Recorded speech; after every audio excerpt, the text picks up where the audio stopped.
Cropping patterns. Different ways of growing crops can be used to give maximum benefit.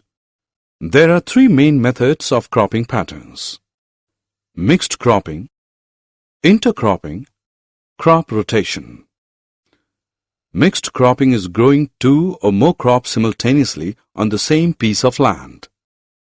Example: wheat and gram, or wheat and mustard, or groundnut and sunflower. This reduces risk and gives some insurance against failure of one of the crops. Intercropping is growing two or more crops simultaneously on the same field in a definite pattern. The crops are selected on the basis of different need of nutrients.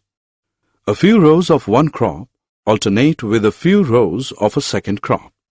Example: soybean plus maize, or finger millet bajra plus cowpea lobia. Due to this, there is maximum utilization of the nutrients supplied. Intercropping also prevents pests and diseases from spreading to all the plants belonging to one crop in a field. This way, both crops can give better returns. Crop rotation is the growing of different crops on a piece of land in a pre-planned succession. Depending upon the duration, crop rotation is done for different crop combinations. The availability of moisture and irrigation facilities decide the choice of the crop to be cultivated after one harvest. If crop rotation is done properly, then 2 or 3 crops can be grown in a year with good harvests.